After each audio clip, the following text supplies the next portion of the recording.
কাহানি news hour extra আপনাদের সকলকে স্বাগত জানাচ্ছি। আমরা সকলেই জানি যে স্কটল্যান্ডের গ্লাসগোতে যে জলবায়ু সম্মেলন হচ্ছে তার মূল প্লেনারি সেশনের পাশাপাশি অনেক সাইডলাইন সেশন হয় এবং সেখানে আজকে নারী বিষয়ক একটি সেশনে বাংলাদেশের প্রধানমন্ত্রী কথা বলেছেন, যে কথা নিয়ে আমাদের আজকের খবরগুলো এখন থেকে অন্যান্য সবগুলো বুলেটিনেই বোধহয় প্রথম শিরোনাম হয়ে থাকবে, যেটি খুব গুরুত্বপূর্ণ কথা।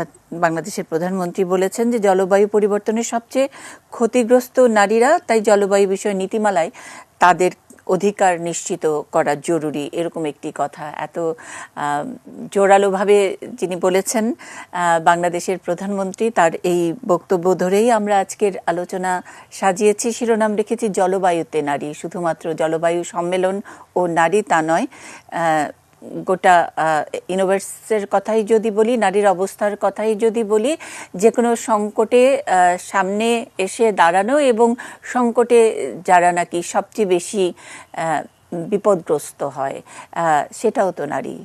সুতরাং এরকম একটি বৈশ্বিক সম্মেলন যখন চলছে, এই বিপদের কথা অথবা বিপদকে বুক চিতিয়ে যারা সামাল দেন তাদের কথাই কেন উচ্চারিত হবে না। বাংলাদেশের প্রধানমন্ত্রী এমন একটি আহ্বান রেখেছেন, আমরা গর্বের সাথে সেটা প্রচার করছি। এই বিষয় নিয়ে কথা বলবো আজকের গোটা আয়োজন জুড়েই।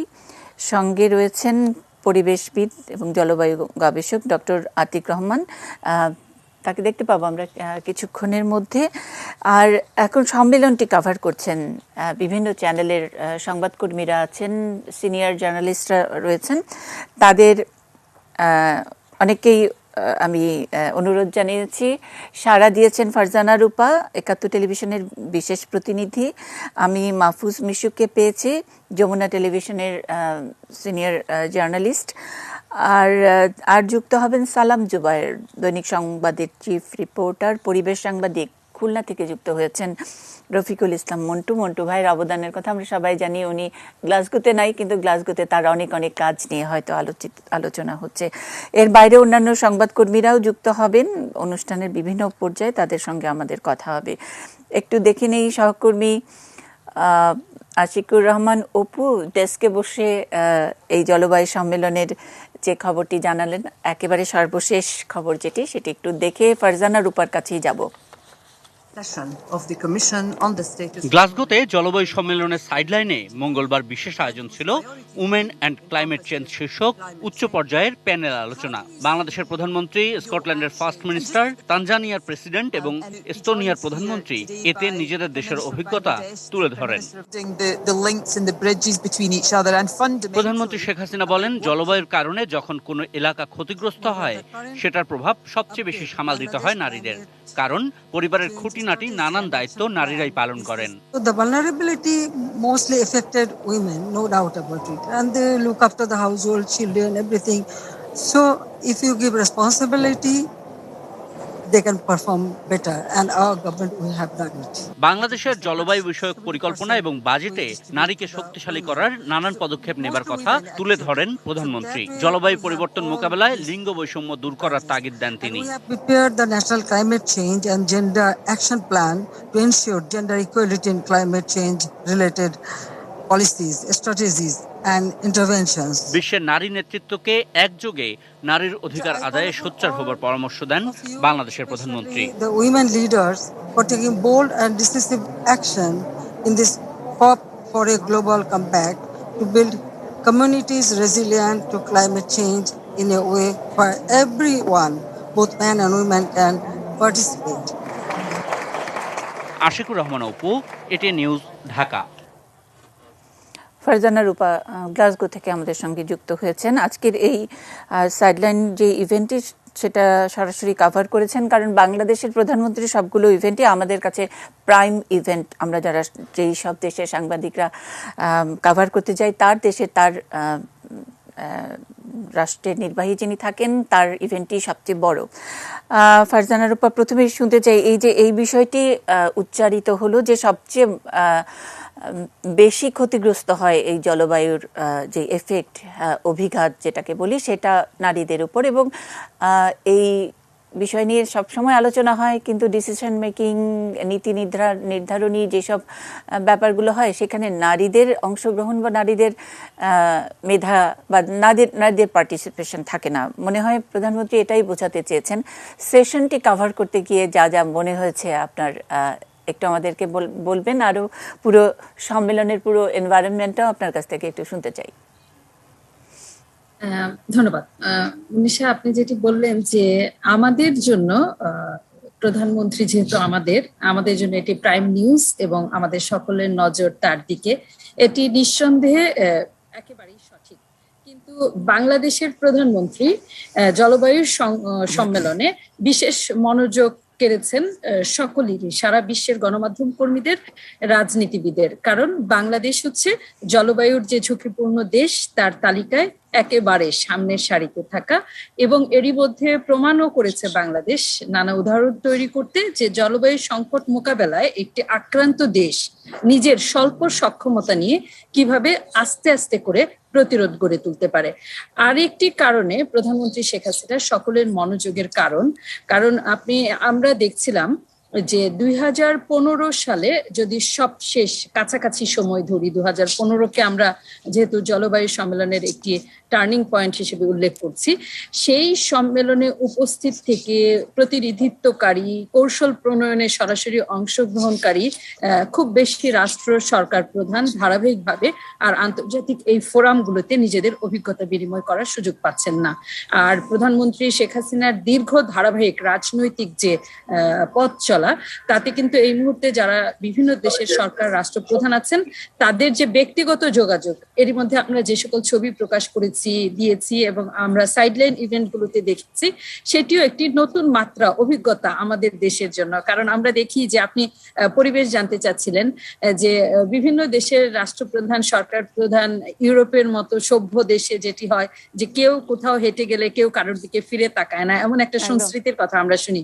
কিন্তু একেবারে ভিন্ন অভিজ্ঞতা যে যেখানে শেখ হাসিনা যাচ্ছেন সেখানেই ভিড় জমছে। শুধু তাই নয়, সাইমা ওয়াজেদ পুতুল, আপনি জানেন যে ক্লাইমেট ভালনারেবল ফোরামের প্রতিনিধিত্ব করছেন বাংলাদেশের পক্ষ থেকে, তিনি এই সম্মেলনে উপস্থিত আছেন।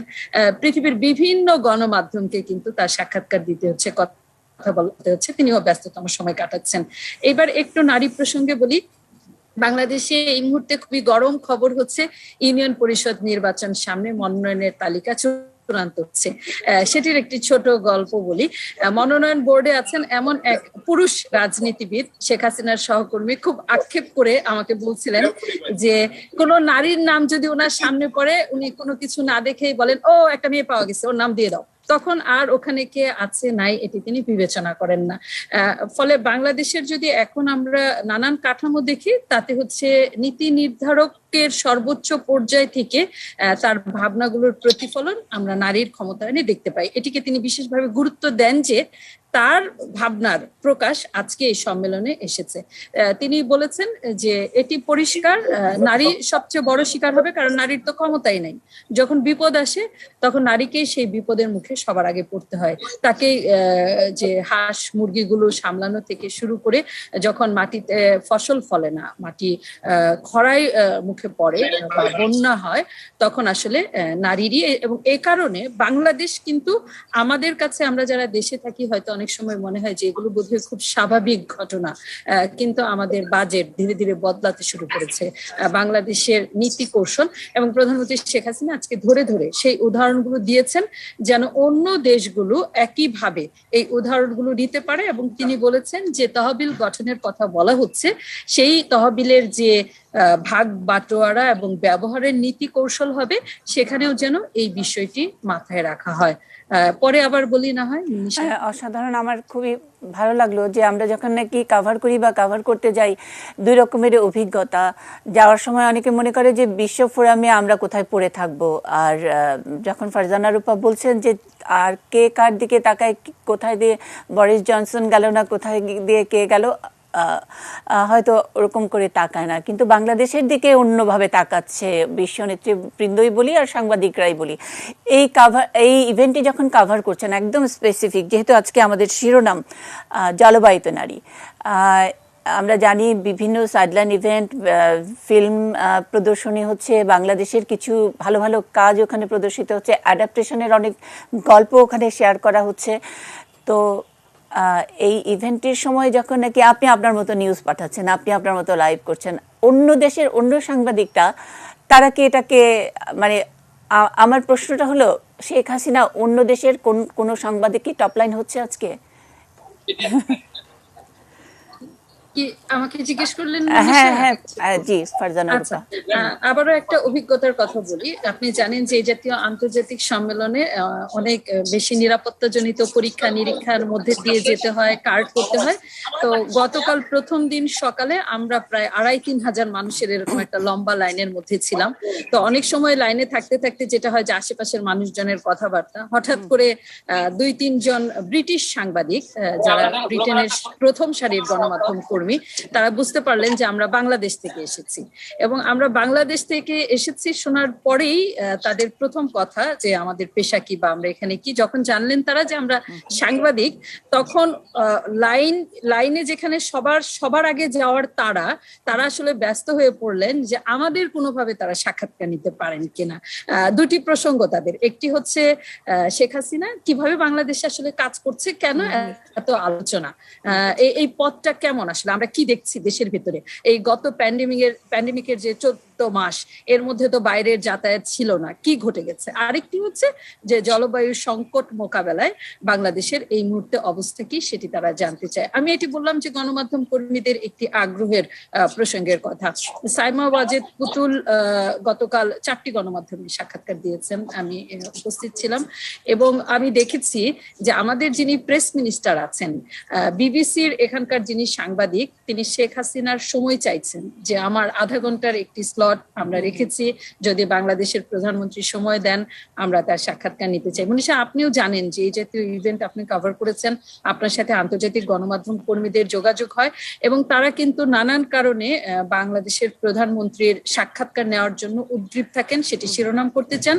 বিশেষ করে রোহিঙ্গা ইস্যু তো না বললেই নয়, গোটা পৃথিবীর বিশ্ব নেতারা কিন্তু বাংলাদেশের কাছে প্রথমে মাথাটা নুইয়ে ফেলে যে এত বড় একটা কাজ, মানুষকে আশ্রয় দেওয়ার মানবিকতার ঝুঁকির মধ্যে নিজের দেশকে আর কেউ ফেলে দেয়নি, এবং অতিথির আপ্যায়ন করতে গিয়ে নিজেদের খাবারে টান ফেলার উদাহরণ। এটি যদি আমি বলি যে শুধুমাত্র তো আনুষ্ঠানিক বক্তব্য না, যে আমি হচ্ছে মাইক্রোফোনের সামনে যা বললাম, তার বাইরে জাতিসংঘের মহাসচিবের যে আজকের বাংলাদেশের প্রতি উদারতা, তার যে আন্তরিকতা, আপনি যদি বাংলাদেশ যে কোভ্যাক্সের ভ্যাকসিন গুলো পাচ্ছে, সেখানে যদি বাংলাদেশের অগ্রাধিকার বিবেচনা করেন, এই সবটা মিলিয়ে কিন্তু বাংলাদেশের প্রধানমন্ত্রী বাংলাদেশ এখন শিরোনাম হচ্ছে। আমি কিছুক্ষণ পরেই হয়তো আমার হাতে এসে পৌঁছাবে যে আজকে এখানকার গণমাধ্যমগুলোতে বাংলাদেশকে নিয়ে কি ধরনের শিরোনাম হয়েছে এবং গণমাধ্যম কর্মীরা কি কি তথ্য তুলে দিচ্ছেন। আমরা কিছুক্ষণ পরেই আবার গরম গরম ওই গ্লাসগোর ঠান্ডার মধ্যে ফারজানা রূপা খুব কষ্ট করে কথা বলছেন, বুঝতেই পারছি যে খুবই, অনেকেই মনে হয় যে আমরা একটা কাভার করতে গেলাম, বিদেশে গেলাম, খুব বোধহয় আরামের একটা কাজ, সেটা বোঝাই যাচ্ছে রিপোর্টাররা কতটা চ্যালেঞ্জের মধ্যে থাকে। তো ফারজানা রূপার কাছে গরম গরম বাংলাদেশের প্রধানমন্ত্রী এবং বাংলাদেশের নারীরা কিভাবে শিরোনাম হচ্ছে সেটার খবর পাবো। বিবিসির সাংবাদিকের কথা বলছিলেন, একদম এখন বিভিন্ন দেশের বড় বড় ডাকসেটের সাংবাদিকরা বাংলাদেশের সেই গাবুরার কেউ সরবানুকে নিয়ে কথা বলছে, কেউ ফুলবানুর সেই 9 বছর আগে কেমন দেখে গেছে সেগুলো নিয়ে স্টোরি করছে। এখন আসলে আগ্রহের কেন্দ্র বাংলাদেশ। আগ্রহের কেন্দ্র যখন বাংলাদেশ, তখন আমরা জানি যে গতকালই 3টি প্রস্তাব দিয়েছেন বাংলাদেশের প্রধানমন্ত্রী। এই বিষয়ে আমি একটু শুনে নিতে চাই আরও 2 সহকর্মী যারা যুক্ত হয়েছে, 3 জন যুক্ত হয়েছেন। সালাম জুবায়েরকে আমি দেখতে পাচ্ছি, মাহফুজ মিশু আছেন এবং কেরামতুল্লাহ বিপ্লব আছেন, 3 জনই আছেন। আর খুলনা থেকে রফিক ভাই আছেন, রফিকুল মিন্টু। আমরা তো একেবারে সম্মেলন টু খুলনা দুটোই কানেক্ট করেছি এরকম একটি বিশ্বে, তার নিশ্চয়ই কোনো অবজারভেশন আছে। আমি একটু জানতে চাই যে গতকাল যে মূলত 3টি প্রস্তাব দেওয়া হলো সেগুলো নিয়ে বিশ্ব নেতৃবৃন্দের যে রিয়াকশন, আমরা কিভাবে ওখানে গৃহীত হয়েছি, মানে আমাদের বাংলাদেশের প্রধানমন্ত্রীর বক্তব্য আজকে তো নিশ্চয়ই সেটার ফলো আপটা আমরা জানি। গ্লাসগো থেকে একটু ফলো আপ জানাবেন আমাদের মাহফুজ মিশ্র সহকর্মী। ধন্যবাদ দিদি। মূল আলোচনা যেটা ছিল, কালকে বাংলাদেশের প্রধানমন্ত্রী অনেকগুলো বিষয় কিন্তু স্পষ্ট করেছেন। তিনি স্পষ্ট করেছেন এই যে জলবায়ু পরিবর্তনের কারণে সারা পৃথিবী যে বিপন্ন হচ্ছে, পৃথিবীর তাপমাত্রা বাড়ছে, এর জন্য বাংলাদেশ বা বাংলাদেশের মতো দেশগুলো কোনোভাবেই দায়ী না। সেই অবস্থানকে তিনি খুবই পরিষ্কার করেছেন, এবং সেই অবস্থান তিনি যখন পরিষ্কার করেন তখন তার সামনে বসা ছিলেন মার্কিন প্রেসিডেন্ট, ব্রিটিশ প্রধানমন্ত্রী, জাপানের প্রধানমন্ত্রী। শুধুমাত্র চীন এবং রাশিয়া, এই দুই দেশের সরকার প্রধান ছাড়া বেশিরভাগ দেশ যেগুলোর সরকার প্রধানটা ফ্যাক্টর বিশ্ব রাজনীতি, তারা সবাই ছিলেন। ফলে সেই বিষয়টি স্পষ্ট করেছেন। দ্বিতীয়ত, প্রধানমন্ত্রী শেখ হাসিনা যে বিষয়টি স্পষ্ট করেছেন যে এইটার ফলে ক্ষতিগ্রস্ত হচ্ছে আমরা, ফলে ক্ষতির দায়টা তাদেরকে নিতে হবে। কাদেরকে নিতে হবে? যারা বেশি কার্বন নিঃসরণ করে, যাদের কার্বন নিঃসরণের হার অনেক বেশি। এবং সেটি না করলে কেবল যে বাংলাদেশ ভালো থাকবে না তা না, বা কেবল যে আফ্রিকার দেশগুলো, দক্ষিণ এশিয়ার দেশগুলো ভালো থাকবে না তা না। তিনি স্পষ্ট করেছেন সেটি যদি না করতে পারে তাহলে আসলে কোনো দেশই ভালো থাকবে না। এবং সেই বক্তব্য যখন তিনি রাখছিলেন তখন কিন্তু ব্রিটিশ প্রধানমন্ত্রী বরিস জনসন থেকে শুরু করে সবাই উচ্ছ্বসিত হয়ে করতালি দিয়েছেন। তার মানে হচ্ছে সেটির সঙ্গে তারা একমত। এবং অন্যান্য ক্লাইমেট সামিটের সঙ্গে এবারে যেটি পার্থক্য, অন্যান্যবার কিন্তু আমরা দেখি যে শীর্ষ নেতাদের বৈঠকটি শেষের দিকে হয়, এবার কিন্তু শুরুতেই শীর্ষ নেতাদের বৈঠকটি হওয়ায় পরবর্তীতে মন্ত্রী পর্যায়ের বা নেগোসিয়েটর পর্যায়ের যে আলোচনা, সেটির যে মূল কাঠামোটি দাঁড়াচ্ছে এবারের জলবায়ু সম্মেলনে, সেই কাঠামোটি আমরা অনেকেই বলা বলিও করছিলেন চায়ের আড্ডায় বা এখানে মিডিয়া সেন্টারে, সেই কাঠামোটি কিন্তু শেখ হাসিনার বক্তব্য থেকে আসলে সূচিত হয়েছে। পাশাপাশি তিনি যেটি বলছিলেন যে এই যে ক্ষতিপূরণের যে অর্থ, সেই অর্থটি কোথা থেকে আসবে। বিশেষ করে আপনি জানেন যে ডোনাল্ড ট্রাম্প প্রশাসন যখন ক্লাইমেট এর এই আলোচনা থেকে সরে গেল, তখন একটা বড় ধরনের অনিশ্চয়তা তৈরি হয়েছিল। জো বাইডেন প্রশাসন এসে কিন্তু নির্ভয়া দাসে প্রথমে সেটিতে ফেলেছে। তার মানে মার্কিন যুক্তরাষ্ট্র এখন কিন্তু স্বীকার করছে বর্তমান প্রশাসন যে এই তহবিলটি করতে হবে এবং বিশ্বকে বাঁচাতে হবে। তাহলে সেই তহবিলটি কারা পাবে, সেটি অ্যাডাপ্টেশন না মিটিগেশন, কোন খাতে খরচ হবে? প্রধানমন্ত্রী শেখ হাসিনা স্পষ্ট করেছেন যেটি দুটি খাতে সমান পরিমাণ অর্থ বরাদ্দ করতে হবে, অর্থাৎ অ্যাডাপ্টেশন এবং মিটিগেশন। বড় দেশগুলো শুধুমাত্র তাদের স্বার্থে অর্থটাকে ব্যবহার করবে, সেটিকেও তিনি নাকচ করেছেন। পাশাপাশি প্রধানমন্ত্রী বাংলাদেশের মতো একটি দেশ, যে দেশে বিদ্যুতের ভয়াবহ রকমের চাহিদা রয়েছে এবং বিদ্যুতের উৎপাদন বাড়াতে হচ্ছে, সেই জায়গায় তিনি স্পষ্ট করেছেন যে বাংলাদেশ সরকার পরিকল্পনা থেকে 10টি কয়লা ভিত্তিক বিদ্যুৎ কেন্দ্র বাতিল করেছে। তার মানে হচ্ছে তিনি $12 বিলিয়ন বৈদেশিক বিনিয়োগ কিন্তু বাংলাদেশ ফেরত পাঠিয়েছে। কি জন্য ফেরত পাঠিয়েছে? এই কয়লা যে পরিবেশ দূষণ করে, সেখান থেকে বাংলাদেশের যে কমিটমেন্ট, সেই কমিটমেন্টের জায়গাটি তিনি আবার স্পষ্ট করেছেন। পাশাপাশি তিনি বলছেন যে এখন আমাদেরকে ফসিল ফুয়েলের ব্যবহার কমিয়ে কিভাবে সৌরবিদ্যুৎ, জলবিদ্যুৎ সহ অন্যান্য যে পরিবেশ বান্ধব জ্বালানি, সেগুলোর দিকে কিভাবে বাংলাদেশ ছুটতে পারে, সেই পরিকল্পনার কথা তিনি তুলে ধরেছেন। প্রধানমন্ত্রী শেখ হাসিনার সবচেয়ে গুরুত্বপূর্ণ যে জায়গাটি ছিল সেটি হচ্ছে যে এই যে জলবায়ু পরিবর্তনের এই প্রভাব, এগুলো শেষ পর্যন্ত সবচেয়ে দৃশ্যমান কিন্তু অনেকটা হওয়া শুরু হয়েছে। আপনি দেখেন বাংলাদেশে প্রতি বছর 3-4টা করে বন্যা হচ্ছে, আমাদের জমিতে লবণাক্ততা বাড়ছে, ফলে মানুষের খাদ্য সংকট তৈরি হতে পারে। ফলে প্রধানমন্ত্রী স্পষ্ট করে বলছেন যে বাংলাদেশে বা পৃথিবীর কোথাও যদি খাদ্য সংকট তৈরি হয়, তাহলে সেটি মানুষের একদম মৌলিক জায়গাটিকে আঘাত করবে, এবং সেটি যেন না হয় সেজন্যই আসলে বিশ্ব নেতাদেরকে সেভ দ্য প্ল্যানেট যে স্লোগান, পৃথিবীকে বাঁচাতে হবে, ধরিত্রীকে বাঁচাতে হবে, সেই জায়গায় একমত হওয়ার তাগিদ তিনি দিয়েছেন, এবং কেউই কিন্তু সেটির এখন পর্যন্ত বিরোধিতা করতে পারেননি। আমরা জানি না যে তার এই বক্তব্যকে বাস্তবতায় আমল নিয়ে কার্যকর করতে গেলে উন্নত দেশগুলোর যে ধরনের তাদের ব্যবসা বাণিজ্য, তাদের যে ধরনের অর্থনৈতিক নীতি, সেগুলোতে একটা ধাক্কা লাগবে নিঃসন্দেহে। কিন্তু সেটি না করলে যে কেউ ভালো থাকবে না, বিশেষ করে কোভিড একটি শিক্ষা দিয়েছে, যেটি প্রধানমন্ত্রী উল্লেখ করেছেন, কেউ যে ভালো থাকবে না, সেই কথাটি তিনি খুব স্পষ্ট ভাবে বিশ্ব দরবারে তুলে ধরেছেন। কোভিডের প্রসঙ্গে এনে একটু আমাকে ধরিয়েই দিলেন আপনি। যেই আলোচনাটি আমরা এখানে বসে করছি বা বিভিন্ন গণমাধ্যম ঘেটে যেই লাইনটি একটা এসেছে যে এই বৈশ্বিক উষ্ণায়নটাই নিউ নর্মাল হিসেবে ধরে নেওয়া, মানে আমরা এই কোভিড, পোস্ট কোভিড আর প্রি কোভিড সিচুয়েশনকে যখন নাকি নিউ নর্মাল হিসেবে একসেপ্ট করেছি, এইরকম একটি বাক্য ঘুরপাক খাচ্ছে। অর্থাৎ যারা নাকি এই বার্গেনিং অথবা আমরা যাদেরকে এই কার্বনের জন্য দায়ী করছি, তারা আবার পাল্টা আরেকটি লাইন আমাদের হাতে ধরিয়ে দিয়েছেন, পাল্টা একটি জবাবও হতে পারে। এটা নিয়ে যোগ করবেন কি না। আমি মিশু আবার আপনার কাছে আসবো। সালাম জুবায়ের আমার মনে হয় প্রশ্নটা শুনেছেন। সালাম জুবায়ের কাছে শুনে আবারও সহকর্মীরা নিশ্চয়ই কেরামতুল্লাহ বিপ্লব এবং মিশু আছেন, ফারজানা রূপা আছেন।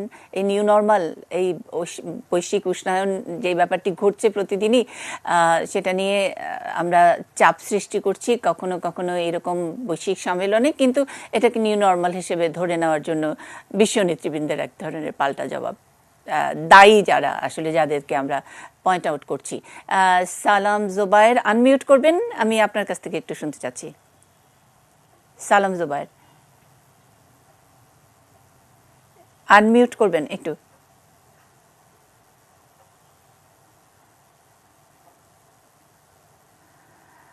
সালাম জুবায়ের কি শুনতে পাচ্ছেন? সালাম জুবায়ের, আমি আপনাকে প্রশ্ন, হ্যাঁ হ্যাঁ হ্যাঁ, এবার আপনি বলতে পারেন। শুনতে পাচ্ছেন আমাকে? হ্যাঁ, এখন শুনতে পাচ্ছি। আমি প্রশ্নটা রেখেছি আপনাকে। New normal.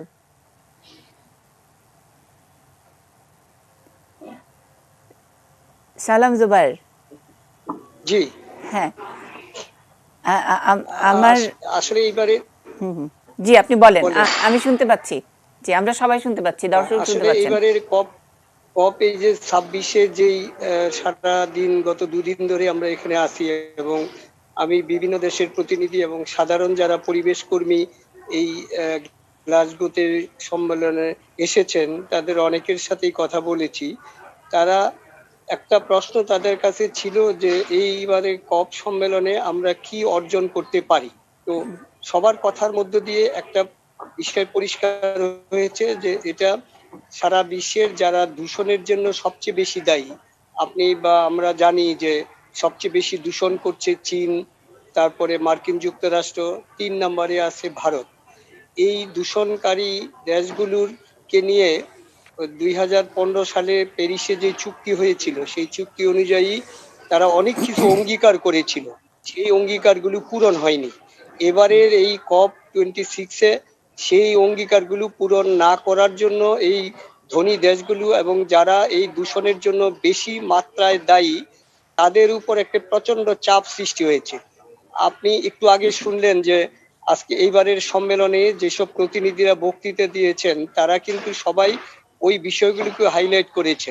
আরেকটা বিষয় ছিল যে 2015 সালের চুক্তিতে প্রত্যেক দেশকেই এই দূষণ কমানোর জন্য তাদের যে জাতীয় উদ্যোগ এবং পরিকল্পনা, সেটা পেশ করার কথা ছিল। অনেক দেশ সেটা পেশ করেনি। যারা পেশ করেছে পরিকল্পনা, তারাও তা পুরোপুরি বাস্তবের দিকে অগ্রসর হতে পারেনি। এক্ষেত্রে বাংলাদেশ ব্যতিক্রম। আপনি জানেন যে আমাদের মাননীয় প্রধানমন্ত্রী এবার সবচেয়ে বেশি গুরুত্বপূর্ণ ভূমিকা রেখেছেন।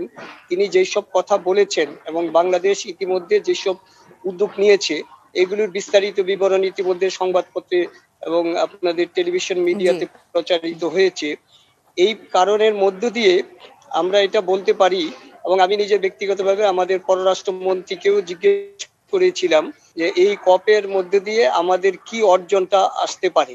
তো সবার যে সম্মিলিত মতামত তা হচ্ছে যে প্রচন্ড একটি চাপ তৈরি হচ্ছে দূষণকারী দেশগুলোর উপরে, এবং তারা হয়তো এই সম্মেলনের পরে তাদের দেশেও একটা জনমত তৈরি হবে এবং সারা পৃথিবীতেই জনমত তৈরি হবে যে বড় দেশগুলো তাদের উন্নয়নের জন্য, তাদের সুখ শান্তি বিলাসিতার জন্য যেভাবে এই ভূমণ্ডলকে দূষিত করছে, সেটা আমরা কেন মেনে নেব?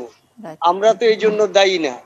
গ্লাসগো থেকে আমাদের বিভিন্ন টেলিভিশনের সংবাদকর্মীরা, বিভিন্ন পত্রিকার সংবাদকর্মীরা যারা যুক্ত আছেন এবং পরিবেশ বিশেষজ্ঞরা যুক্ত আছেন, আমরা তাদের কাছ থেকে আরও শুনবো। খুলনা থেকেও সাংবাদিক আমাদের সঙ্গে যুক্ত আছেন। একটা ছোট বিরতির পরে ফিরছি সবার কাছে।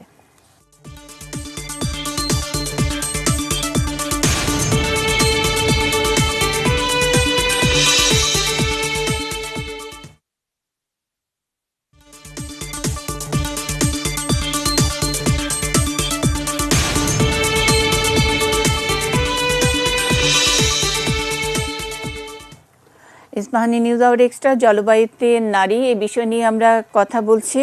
আমাদের সঙ্গে গ্লাসগো থেকে পরিবেশবিদ ও জলবায়ু গবেষক ডক্টর আতিক রহমান যুক্ত হয়েছেন। আমরা পেয়েছি সাংবাদিক সালাম জুবায়েরকে, দৈনিক সাংবাদিক চিফ রিপোর্টার, তিনি এতক্ষণ ধরে কথা বলছিলেন। ফারজানা রূপাকে শুনেছি ৭১ টেলিভিশনের বিশেষ প্রতিনিধি, কেরামতুল্লাহ বিপ্লব এটিএন বাংলার কারেন্ট অ্যাফেয়ার্স এডিটর, তিনিও আমাদের সঙ্গে যুক্ত আছেন। মাহফুজ মিশুকেও আমরা শুনছিলাম, যমুনা টিভির বিশেষ প্রতিনিধিকে।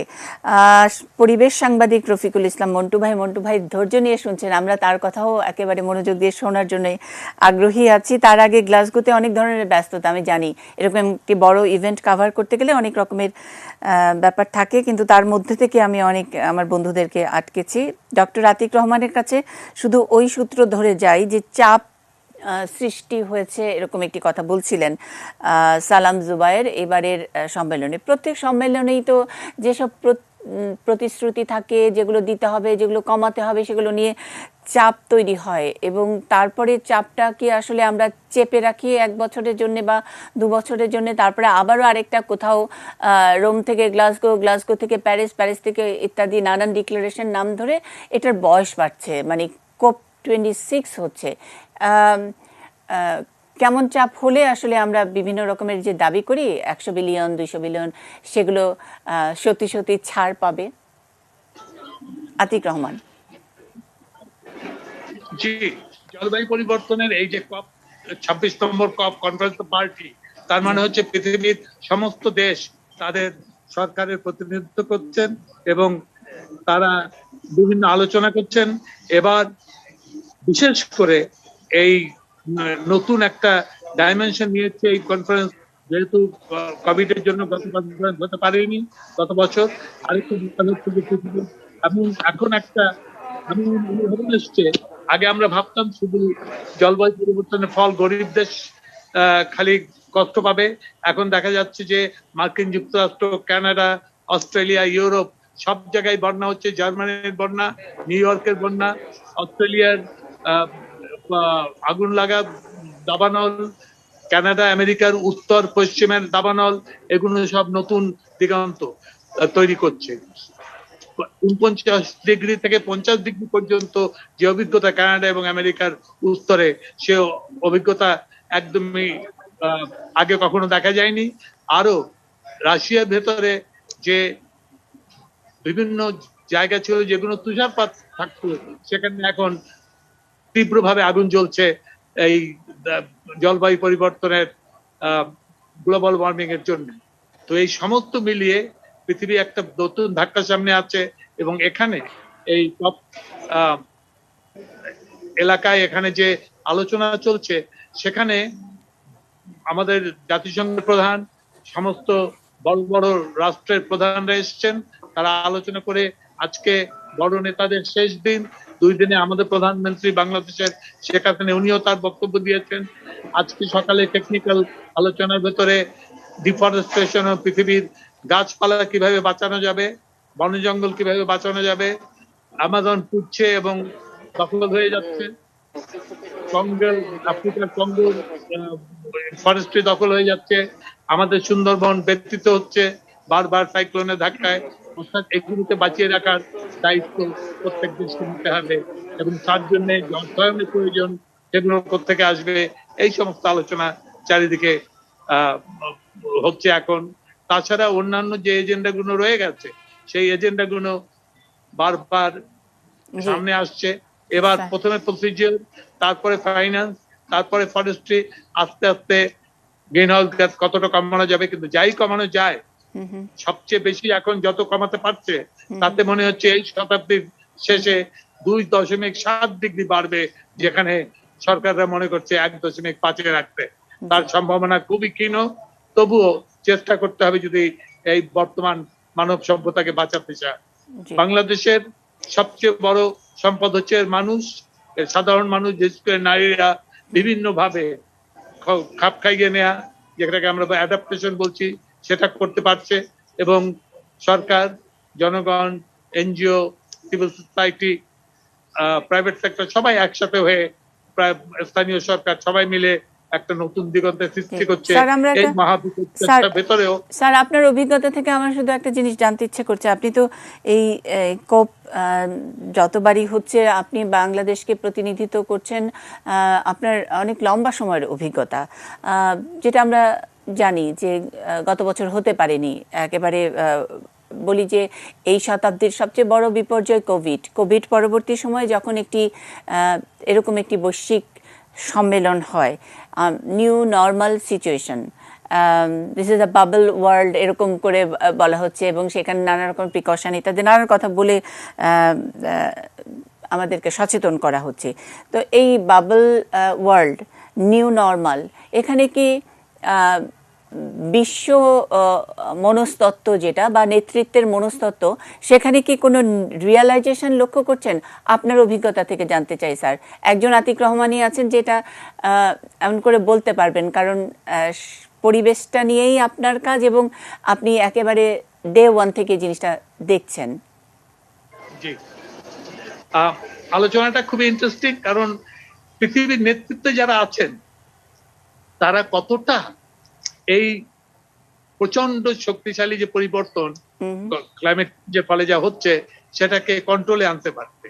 এটার পেছনে রয়েছে আমাদের যে জীবন পদ্ধতি, তার পেছনে যে এনার্জি সিস্টেম, আমরা তেল, গ্যাস এবং কয়লা পুড়িয়ে সমস্ত আমাদের নগরায়ন এবং বিদ্যুতায়ন এবং আমাদের যে তথাকথিত শিল্পায়ন, এগুলো করে যেতে চেষ্টা করছি, কিন্তু কিছুতেই কয়লা দ্বারা চলবে না, কয়লাকে বাদ দিতে হবে।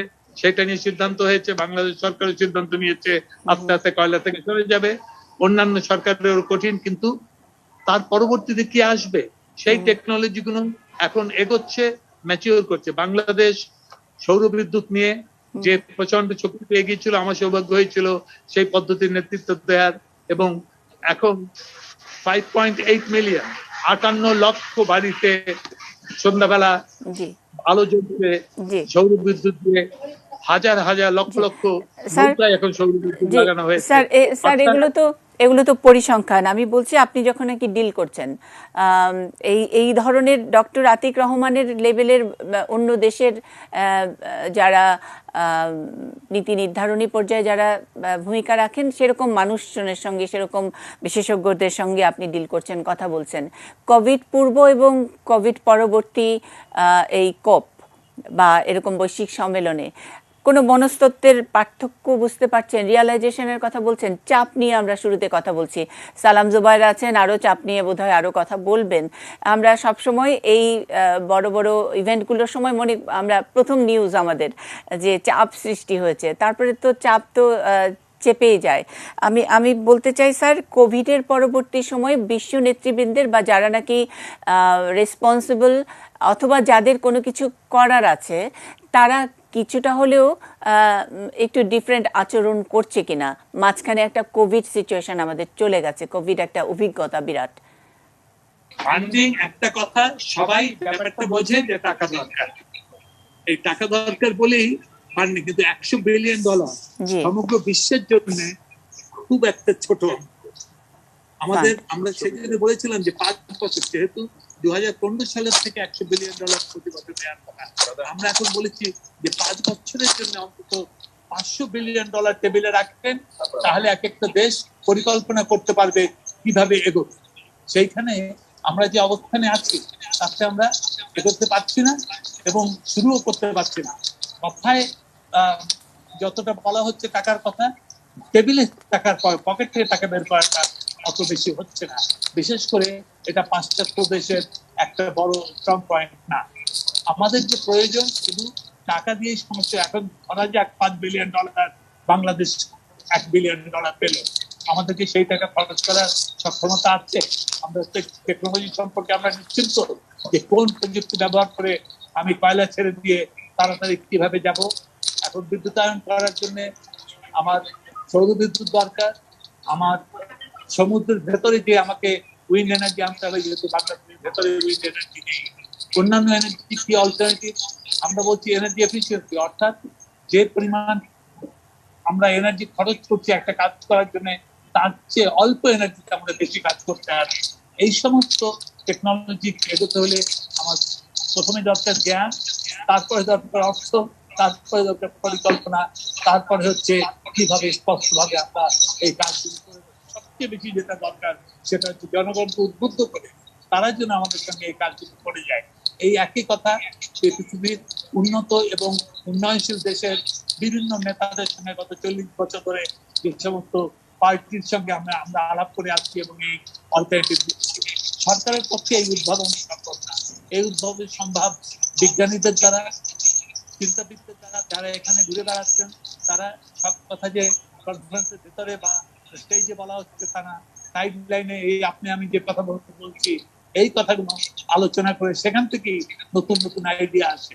আমাদের একটা সুবিধা হচ্ছে, যেহেতু আমি 40 বছর ধরে এই সমস্ত কনফারেন্স করে যাচ্ছি, তাদের একটা অ্যাকসেপ্টেন্স থাকে, জানে যে আমরা নিচে কথা বলি না, জানে যে আমরা যেটা পারবো না সেটা করতে ঝাঁপিয়ে পড়ি না, কিন্তু করতে হবে যে সেই একটা পজিটিভিজম আছে। এবং সেই সমস্ত লোকগুলোর সঙ্গে এইরকম একটা কনফারেন্স তাহলে আপনি নিশ্চিতভাবে আলাপ আলোচনা করে এগোতে পারেন। হ্যাঁ, সরকার মিটিং করছেন, সেখানে নেগোসিয়েশন হবে, সেখানে কথা আসবে, সেখানে টাকার অঙ্ক চাওয়া হবে, সেই টাকার অঙ্ক আসবে না। তারপরে সেই যে টেকনোলজির কথা বলা হচ্ছে, সেই টেকনোলজির গভীর অ্যাপ্লিকেশন করতে গেলে যে কত নতুন সমস্যা আছে সেগুলো তাদের জানা নেই। অর্থাৎ ধাক্কা খাওয়া, তারপরে এগিয়ে চলা, এই হচ্ছে এই জীবনের পদ্ধতি এবং এগুলো। সেই জন্য আরেকটা বড় দরকার হচ্ছে প্রাইভেট সেক্টর, যারা কাজটা করে দেবে। কাজটা কোনদিন সরকার করতে পারবে না, কাজটা কোনোদিন বিজ্ঞানীরা করে দিতে পারবে না। তারা বলতে পারবে, সরকার আইন করে দিতে পারবে, এই প্রাইভেট সেক্টর কাজ এগোতে হবে, সবাইকে মিলিয়ে পৃথিবী এগোবে। এবং এই কনফারেন্স অফ পার্টি বিউটিটা হচ্ছে সেটা, আলোচনার ফর্মাল যা হয় সেটা আসল কথা নয়। সেই জন্য কিন্তু তার অর্থ কম না, তার মূল্য কম না। জি স্যার, সব মিলে একসাথে করতে হবে। জি স্যার, জি স্যার, আমি শুধুমাত্র মনস্তত্ত্ব কোনো বদলেছে কিনা এরকম একটি কোভিড সিচুয়েশন সেটা জানতে চেয়েছিলাম। একটা ছোট্ট করে শুধু জানতে চাই যে এই জলবায়ু পরিবর্তন মানে কি, এই যে বাংলাদেশে বন্যা জলোচ্ছ্বাস, সেই বন্যা গিয়ে কোথায় ক্যালিফোর্নিয়ায় হচ্ছে বা কোথাও গিয়ে পাহাড় পুড়ে যাচ্ছে, সেগুলো বরফের চাই গুলে পড়ছে, সেটাই কি এত বড় একটি বৈশ্বিক যে মহামারী আমরা পার করলাম? কোভিড কতখানি জায়গা নিয়েছে এবারের COP26-এ? খুব ছোট্ট করে স্যার, যদি কোভিড ইস্যুটা আদৌ কি আছে কিনা। কোভিডের মূল কথা হচ্ছে মানব জাতির অজ্ঞান। কিভাবে করব তার বিজ্ঞানটা কি হচ্ছে কোভিডে? শুধু একটা কথা বলো, তোমরা ঘর থেকে বেরোবে না, পৃথিবীর লোক ঘর থেকে বেরোয়। তারপরে একটা চুচু বুঝতে পারে না তার মা কেন তোকে বলছে স্কুলে যেতে পারবে না, যেখানে তার আগে বলছে ঘুম থেকে তাড়াতাড়ি উঠতে স্কুলে যাও।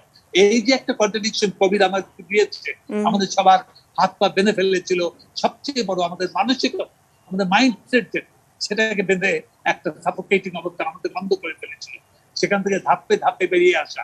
আমি যখন আজকে প্রথম প্লেনে চড়ি 2.5 বছর পরে, এর আগে আমি 46 বছর প্রতি মাসে 2 বার করে প্লেনে চলেছি। আমি এখন মনে করি প্লেনের সিটটা কাম, কারণ আমার সেই অভিজ্ঞতা নেই। গত 1.5 বছর মানুষকে খবর করে দিয়েছে, সেখান থেকে বেরিয়ে আসছে। এটা ডেভেলপমেন্ট কান্ট্রি, ইন্ডাস্ট্রিয়াল কান্ট্রি ব্যাপারটা, এটা প্রতিটি মানুষ, প্রতিটি সংসার, প্রতিটি সমাজের ব্যবস্থা। জি স্যার, এটা গোটা বিশ্ব আমরা একই রকম ভাবে সাফারার। একটি বড় মহামারী এবং 100 বছরের মধ্যে এরকম একটি বিপর্যয় গোটা পৃথিবীকে, এখানে কোথায় বাংলাদেশ আর কোথায় সবচেয়ে উন্নত দেশ, তার ধনী গরিবের কোনো পার্থক্য ছিল না, সেরকম একটি সিচুয়েশন। এবং কেন কিভাবে আমরা জানি, আমরা অনেকখানি সামলে নিয়েছি যে ভ্যাকসিনের কারণে, কিন্তু সেটা নিয়ে কোথাও কোনো আলাদা কোনো সেশন হচ্ছে বা হবে কিনা সেটা আমার একটু কৌতূহল আছে। আমি নিশ্চয়ই স্যার পরবর্তীতে এই সম্মেলন চলতে চলতে আপনাকে আবারও হয়তো পাবো। আমি জানি আপনাকে স্যার যোগ করতে চাচ্ছেন কিছু, মনে হয়। জি, ধন্যবাদ। জি, অনেক ধন্যবাদ। আমি কেরামতুল্লাহ বিপ্লব, তাড়াহুড়ো আছে, আমি বিপ্লবের কাছে একটা জিনিস জানতে চাই। সাংবাদিকের কাছে তো একেবারে এই ইভেন্টের খবরই আমরা দেখলাম একটা ছবি খুবই অনেক কভারেজ পেয়েছে। বিশ্ব নেতাদের মুখোশ পরে তাদের যে মিথ্যা প্রতিশ্রুতি সেটার সমালোচনা করেছে সম্মেলনের জলবায়ু পরিবর্তন বিরোধী আন্দোলনে যেই যারা বিরোধীরা, যারা তারা যোগ দিয়ে অ্যাক্টিভিস্টরা যে কাণ্ডগুলো করছে, এগুলো কি আসলে চোখে পড়ে মানে আমরা এটা ছবি হয় নিশ্চয়ই, কিন্তু এটি তো একটি না, বা একটি মাত্র অক্সফামের এরকম একটি ইভেন্ট না, আরও অনেক অনেক ইন্টারেস্টিং ইভেন্ট নিশ্চয়ই আপনারা দেখছেন, চোখে পড়ছে। আর যাদেরকে এভাবে পয়েন্ট আউট করা হয় তারা দেখতে পান, তারা সেটা নিয়ে রিয়াক্ট করেন, এটার কোনো প্রভাব পড়ে? দিদি কাকে জিজ্ঞেস করলেন? কেরামতুল্লাহ বিপ্লবকে, সাংবাদিককে। ধন্যবাদ দিদি। আমরা আসলে যদি বলি সেটা হচ্ছে যে কপের যে ইভেন্টটা, এর আগে তো আপনিও নিজেও এরকমের আন্তর্জাতিক সম্মেলনে গেছেন, আমরা মোটামুটি বন্দি। কিন্তু আপনি জানেন যে কোভিড সিচুয়েশনের কারণে এই কনফারেন্স অফ পার্টি বা COP26 একটা বিশেষ ব্যবস্থার মধ্যে অনুষ্ঠিত হচ্ছে। আমরা সবাই এখানে মাস্ক খুলে কিন্তু আপনার সামনে কথা বলছি। হয়তো আপনার মনে হতে পারে ইংল্যান্ডে এখনো তো ইনফেক্টেড মানে হাই, তাহলে কেন আমরা কিভাবে এখানে এইভাবে মাস্ক খুলে ঘুরছি? আমাদেরকে এখানে ঢোকার সময় কিন্তু একবার করে কোভিড টেস্ট করে ঢুকতে হচ্ছে। আবার পরদিন সকালে যখন আমরা এখানে এসে ঢুকবো তখন কিন্তু আবার আমাদেরকে কোভিড টেস্ট করেই এখানে আসতে হবে। অর্থাৎ আমাদের সামনে বা আমাদের সাথে এক প্যাকেট করে আপনার অ্যান্টিজেন টেস্টের কিট দিয়ে দেওয়া হয়েছে। ওটি এখানে ঢোকার আগে আমাকে ওই আমার স্যাম্পল টেস্ট করে সেটা বারকোডিং করে ওদের মেইলে দিয়ে তারপরে আমি এখানে ঢুকতে পারবো। তো বাইরে যে প্রোটেস্ট গুলো হচ্ছে সেটা একবারে ধরাছোঁয়ার বাইরে, অনেক দূরে দূরে জায়গায় জায়গায়, যার সাথে এই কপ ভেন্যুর কোনো কানেক্টিভিটি নাই। আপনি জানেন যে বাংলাদেশ থেকেও কিছু পরিবেশ কর্মী এসছেন, ইকবাল হাবিব সহ আরো কিছু সংগঠন রয়েছে যারা প্রোটেস্ট করার চেষ্টা করছে। গ্রেটা থুনবার্গ গত 3 দিন ধরে নানা জায়গায় নানা ইভেন্টে বক্তব্য দিচ্ছেন, সংগঠিত করছেন লোকজনকে। তারা তাদের দাবিতে তাদের আয়োজনগুলোতে কিন্তু সেভাবে বলছে, কিন্তু কপ ইভেন্টের সাথে সেগুলো কিন্তু সরাসরি সম্পৃক্ত নয়। সেগুলো ব্যাপক কভারেজ পাচ্ছে গণমাধ্যমে, বিভিন্ন মাধ্যমে। কপের ভেতরের ইভেন্ট গুলো হচ্ছে ওই ইভেন্ট গুলো কিন্তু অনেক বেশি কভারেজ পাচ্ছে এবং সেগুলো নিয়ে হইচই হচ্ছে। এখানকার মূলধারার যেগুলো গণমাধ্যম, স্কাই নিউজ কিংবা ITV কিংবা CNN, BBC, এরা কিন্তু ওই জিনিসগুলো নিয়ে মাতামাতি করছে। কপের মধ্যে সাইড লাইনে নেতারা কি বৈঠক করছে, কি কথা বলছে, কি দাবি দাবা তুলছে, তার চেয়ে পরিবেশ কর্মীরা কিংবা জলবায়ু কর্মীরা কিংবা আন্দোলনকারীরা কি ধরনের বিক্ষোভ প্রোটেস্ট করছে সেগুলো কিন্তু অনেক বেশি। আমি আপনার মানে আপনি সবাই বিশেষজ্ঞদের কাছ থেকে নানা রকমের মতামত শুনলেন। কপ ইভেন্টটার আঙ্গিকটা কেমন আমি শুধু 1 মিনিটে বলতে চাই। সেটি হচ্ছে যে গ্লাসগো হচ্ছে শিল্পনগরী স্কটল্যান্ডের। এক সময় বাংলাদেশের প্রচুর ডাক্তার, ইঞ্জিনিয়ার বা এই ধরনের এডুকেটেড লোকজন এখানে থাকতেন, তারা উচ্চ ডিগ্রি নেওয়ার জন্য এখানে আসতেন। এটা ছিল একটা খুবই ভালো সিটি যেখানে এডুকেশনের জন্য ভালো। সেখানে এত বড় একটি আয়োজন হচ্ছে, 30,000 কর্মী এসছেন এখানে, সারা পৃথিবীর সরকার প্রধান আছেন 123টি দেশের। এত বড় আয়োজন কিভাবে এখানে সম্ভব? একটা ছোট্ট বলবো আমি, এটি এর আগে যতগুলো কপ ইভেন্ট হয়েছে তার চেয়ে এই আয়োজনের জায়গাটি ছোট। এই 30,000 মানুষকে ঢোকাতে গিয়ে এবং বের করতে গিয়ে তাদের সব মিলে 5 ঘন্টার মতো সময় লাগে। প্রায় 40টির মতো বুথ করা হয়েছে। সেই বুথগুলোতে একদম গায়ের কোট থেকে শুরু করে পায়ের জুতো পর্যন্ত সব তল্লাশি করে সিকিউরিটি রিজনের কারণে ঢোকানো হচ্ছে এবং প্রত্যেকটা লোককে সতর্কতার সাথে চলাফেরা করতে বলা হচ্ছে। এর একটাই কারণ, সেটি হচ্ছে যে একদিকে বিশ্ব নেতারা এখানে এসেছেন, তাদের সিকিউরিটির ব্যাপার, আর দ্বিতীয়টা হচ্ছে যাতে কোনো রকমের ইনফেকশন না ছড়ায় কোভিড এর কারণে। আর আমরা যারা ঢাকা থেকে বা বাংলাদেশ থেকে এসেছি সব মিলিয়ে প্রায় 222 জনের মতো, তাদের মধ্যে যেটা প্রবলেম হয়েছে, মাননীয় প্রধানমন্ত্রী তো তার মানে হাই কমিশনের অ্যারেঞ্জমেন্টে হোটেলে আছেন বা সরকারের মন্ত্রী সচিবরাও সেখানে গিয়েছেন। বাদ বাকি যারা সাংবাদিক কিংবা অন্য সরকারি কর্মকর্তা কিংবা প্রতিনিধি এসেছেন, তাদের থাকবার জায়গার কিন্তু বিশাল সংকট হয়েছে। এখানে হোটেল নেই।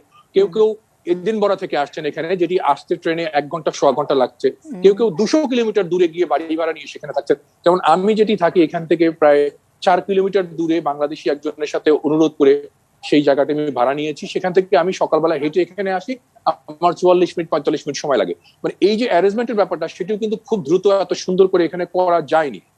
তবে আসার খবরটা হচ্ছে এবারের যে কপ, সেটির আঙ্গিক ভিন্ন এই কারণে যে এবার আপনি দেখেছেন যে বরিস জনসন কিন্তু খুব জোরের সাথে বলেছে আর কোনো চান্স নাই। এখানে যিনি কপের প্রেসিডেন্ট অলোক শর্মা, তিনি বলেছেন আর কোনো কিন্তু সুযোগ নাই, আমাদের এখনই সিদ্ধান্ত নিতে হবে এবং সেই সিদ্ধান্ত বাস্তবায়নের পথে এগোতে হবে। অর্থাৎ কপ এর আগে যত রকমের মিটিং এজেন্ডা, যত রকমের ওর সময় যাই কিছু আসুক, সেগুলো কিন্তু বাস্তবায়ন হওয়ার জন্য যে আমাদের যে এই বিশ্ব নেতারা যে ক্ষুব্ধ বিরক্ত, সেটা কিন্তু প্রকাশ পেয়েছে। বাংলাদেশের জন্য আর একটা নতুন আশার খবর হয়েছে। এখানে আজকে সাইডলাইনে মিটিং একটু আগে আমি স্ক্রিনে দেখছিলাম, এখানে বসেই আমরা দেখতে পারি যে স্ক্রিনে কে কে বক্তৃতা করছে, কারা কারা বক্তব্য দিচ্ছে। তো একটু আগে এখানে আমি দেখলাম যে এখানে বিল গেটস কিন্তু একটু আগে বক্তৃতা করছিলেন, তিনি কিন্তু একটা চমৎকার ইস্যু তুলেছেন। গতকালকে তিনি মাননীয় প্রধানমন্ত্রীর সাথে কথা বলেছেন, সেই ইস্যুতে তিনি বলেছেন যে বাংলাদেশকে তিনি আবেগের চোখে দেখতে চান, বাংলাদেশকে তিনি একটা উন্নয়নের চোখে দেখতে চান। তার বিল গেটস মেলিন্ডা ফাউন্ডেশন এর মধ্যে বাংলাদেশে কাজ করছে, একে তিনি আরো ব্যাপক আকারে নিতে চান। বাংলাদেশের প্রযুক্তি শিক্ষা, বাংলাদেশের এডুকেশন, বাংলাদেশের ওয়াটার রিসোর্স, এগুলো নানা বিষয়ে তারা প্রজেক্ট নিতে চান। সেই প্রজেক্টগুলোর ব্যাপারে তিনি প্রধানমন্ত্রীর কাছে প্রস্তাব করেছেন। প্রধানমন্ত্রী সরাসরি না কিছু না বলেই সেগুলো বিবেচনার আশ্বাস দিয়েছেন এবং বলেছেন যে আপনি বাংলাদেশে আসেন, আমরা দেখবো।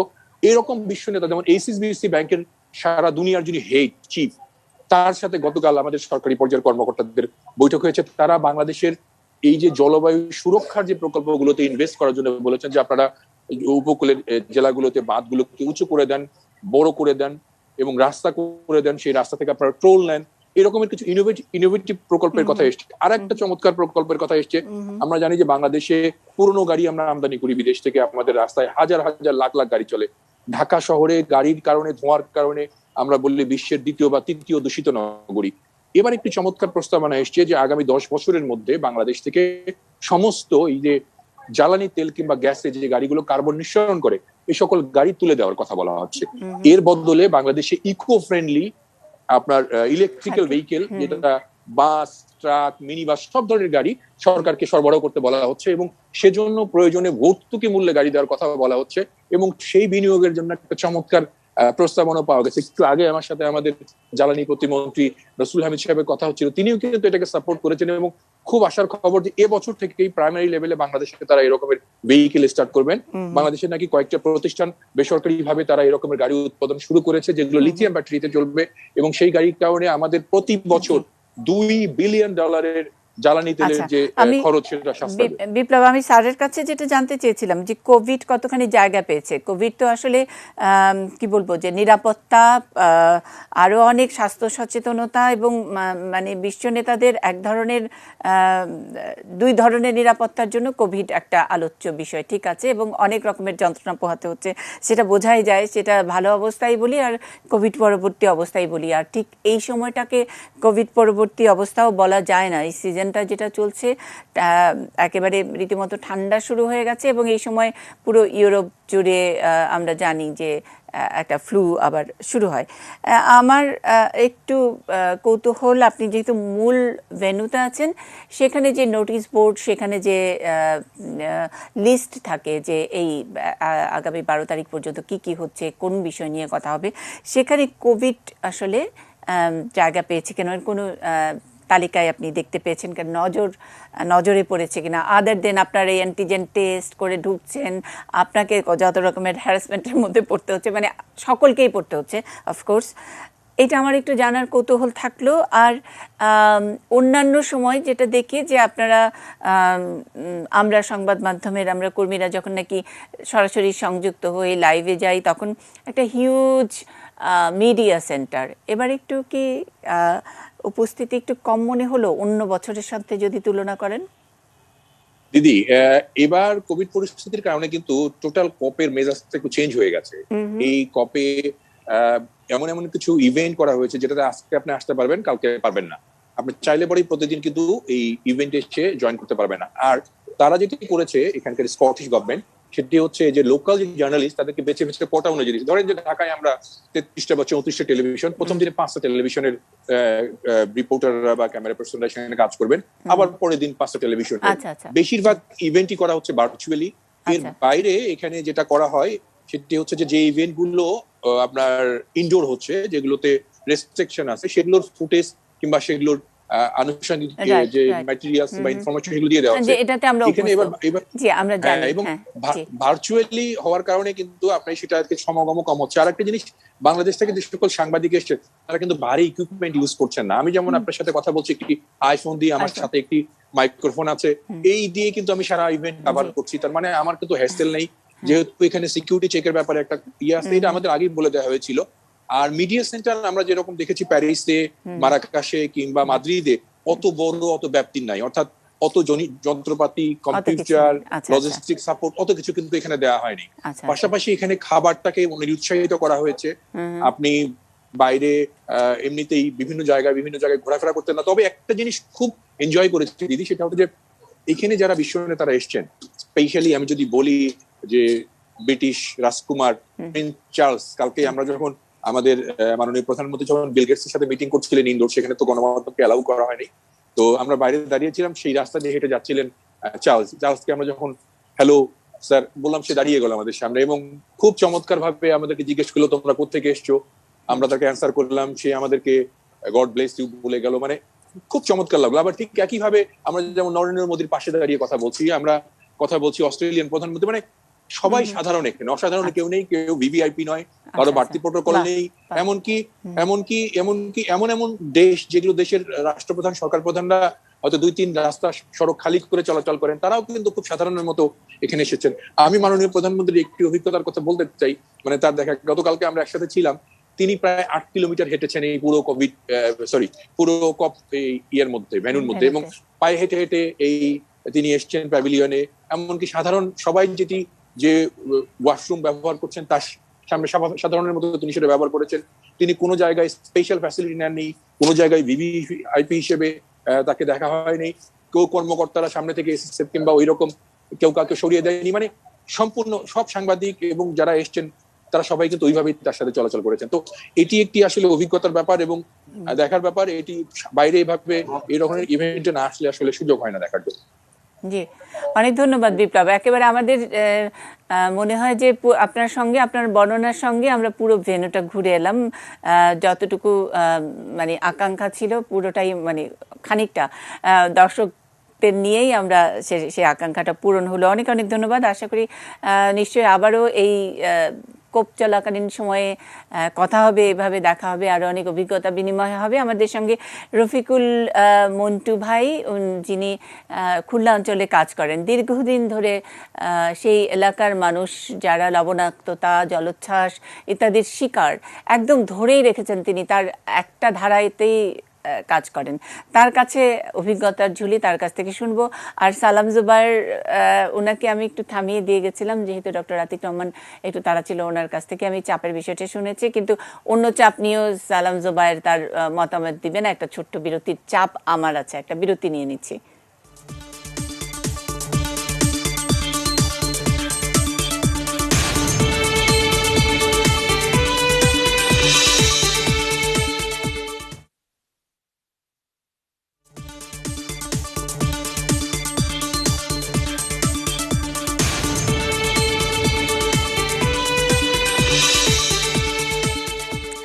ইস্পাহানি নিউজ আওয়ার এক্সট্রা জলবায়ুতে নারী, এই শিরোনামে আমরা কথা বলছি। গ্লাসগো থেকে সংযুক্ত হয়েছিলেন আমাদের বিভিন্ন গণমাধ্যমের সাংবাদিকরা। আমরা তাদের কথা শুনছিলাম। এখনো পর্যন্ত আমরা সংযুক্ত পাচ্ছি সালাম জুবায়েরকে, দৈনিক সংবাদের চিফ রিপোর্টার। মাহফুজ মিশু আমাদের সঙ্গে আছেন, কিন্তু অনেকক্ষণ ধরে বসে রেখেছি, যার কাছে এরকম একটি শিরোনাম করেছি জলবায়ুতে নারী, অর্থাৎ জলবায়ু সম্মেলন এবং নারী ইত্যাদি এরকম লাইন নেই, জলবায়ুতে নারী। আসলে আমাদের এই ইউনিভার্সে নারীর অবস্থাটা কি, সেটা ঝড়ঝঞ্ঝা, আগুন ইত্যাদি মানবিক বিপর্যয় বলি, প্রাকৃতিক বিপর্যয় বলি, অথবা মানুষ তৈরি যেই সব বিপর্যয়গুলো হয়, সেখানে নারীর কি অবস্থা, সেটা ধরে খুব চমৎকার করে নিশ্চয়ই আমাদের রফিকুল ইসলাম মন্টু ভাই বলবেন ওখান থেকে, খুলনার একেবারে তার অঞ্চল থেকে, তার নিজের অভিজ্ঞতা থেকে। জলবায়ুতে নারী বিষয়টি আপনার কাছে কি মনে হয়েছে, যে এই একেবারে মূল আলোচ্য বিষয় তো হতে পারে, তা নয় কি? ওকে, ধন্যবাদ দিদি। একটু কারেকশন দেই, সেটা হচ্ছে আমি আসলে খুলনা অঞ্চলে কাজ করি না, আমি গতকালকে ছিলাম সিডর বিধ্বস্ত সাউথখালীতে, গতকাল সেখান থেকে খুলনা এসেছি, এবং আগামীকালে আমি থাকবো আমপান বিধ্বস্ত এলাকায়, মানে আশাশুনিতে। তো ফলে আমি আসলে কভার করি বাংলাদেশের সমগ্র উপকূলটা, যে উপকূলটা নিয়ে বা জলবায়ুটা নিয়ে আমরা জলবায়ু সম্মেলন আসলেই কেবল কথা বলি, কিন্তু আমি এই কথাগুলো বলি সারা বছর। এই হলো পার্থক্যটা। আজকে এই অনুষ্ঠানটা খুবই ভালো লেগেছে, জলবায়ুতে নারী ইস্যুটা অত্যধিক, এবং এখানে আজকের যে আমাদের আলোচনার যে টপিকের সঙ্গে যে আমাদের যে কানেকশনটা, আমিও যুক্ত হয়েছি উপকূল থেকে। আবার একইভাবে কপ কাভার করছেন এমন সাংবাদিক বন্ধুরাও যুক্ত হয়েছেন। ফলে আমরা সেখানকার কথাও যেভাবে শুনতে পাচ্ছি সেভাবে আমিও উপকূলের কথাটা সেখানে বলতে পারবো। তো ওই একই চিত্র যে আমরা আসলে শহরের কথা আগে বলি, গ্রামের কথা পরে বলি, পরে শুনি, যেমন একইভাবে উপকূলের কথা কিন্তু আমি পরে বলার সুযোগ পেলাম। ইতিমধ্যে কিন্তু সময় আমি শুধু ঘড়ির দিকে তাকাচ্ছিলাম যে আমি আসলে কতটুকু কথা বলতে পারবো। তো যাই হোক, আমাদের উপকূলে যে মাননীয় প্রধানমন্ত্রী আজকে যে টপিকটা তুলেছেন জলবায়ুতে নারী, এটা আমাদের উপকূলের জন্য, বাংলাদেশের জন্য কতটা গুরুত্বপূর্ণ এটা আমি প্রতিদিন এটার মুখোমুখি হচ্ছে। আপনি যদি একটা সাইক্লোন দেখেন, একটা সাইক্লোনের পরে মানুষগুলো এক জায়গা থেকে আরেক জায়গায় যায়, সেখানে কিন্তু এই ঘর দৌড় ঠিক করা, মালামাল টানা, কিংবা এক জায়গা থেকে আরেক জায়গায় গেলে নারীর উপরে যে প্রেশারটা পড়ে, সে শুধু যে ঘরের কাজ করে তা না, সে সবাই জন্য রান্না করে, সে তার সন্তান লালন পালন করে। সাইক্লোন যখন আসে তখন কিন্তু একজন পুরুষ লোক ঘরে থেকে নারীকে তার সন্তান সহ মালামাল সহ সাইক্লোন শেল্টারে পাঠিয়ে দেয়। কিন্তু সাইক্লোন শেল্টারে নারীটা কতটা নিরাপদ সেটা কিন্তু আমরা বলছি, অনেক কথা হচ্ছে, এটা নিয়ে কাজও হচ্ছে, কিন্তু কতটা আমরা তাদেরকে সেভ করতে পারছি সেই প্রশ্ন কিন্তু এখনো থেকে যায়। আমরা জলবায়ু পরিবর্তনের ফলে পানি সংকটের একটা কথা আমরা শুনি, বারবারই আমাদের চোখের সামনে আসে, এবারও অনেকে কিন্তু স্টোরি করেছে, এবং আমি বারবারই কথাগুলো বলছি, জলবায়ু সম্মেলন আসলে কেবল আমাদের দেশি বিদেশি মিডিয়াগুলো কিন্তু ব্যাপক সরব হয়, কিন্তু এই সরবটা হওয়া উচিত সারা বছর। তাহলে এইটার আউটপুটটা, রেজাল্টটা আমরা এই সম্মেলনের সময় পেতে পারি। মানে সম্মেলনের সময় আমরা যদি সারা বছর কাজ করি, আমরা যেমন আমি কাজ করি গার্ডিয়ানে, আমার স্টোরি যায়, আমার রয় যায়, এবং আমি সৌভাগ্য যে এই বছর আমার অনেক কাজ গ্লাসগোতে গেছে। আমি যদিও যাইনি, আইএফআরসি ইন্টারন্যাশনাল রেড ক্রস ফেডারেশনের মাধ্যমে আমার গল্প গেছে। আইক্যাট মানে সালিম হক সাহেবের যে অর্গানাইজেশন, সেখানে আমার একটা প্রেজেন্টেশন ফটো এবং ভিডিও সহ যাচ্ছে। আমি সেদিন কানেক্ট থাকবো 6 তারিখে ওটার সঙ্গে। ইউকের ক্লাইমেট ক্রাইসিস হাব নামে একটা প্রতিষ্ঠান আছে, সেখানে আমার বক্তব্য যাচ্ছে। যাই হোক, আমি আমার কথা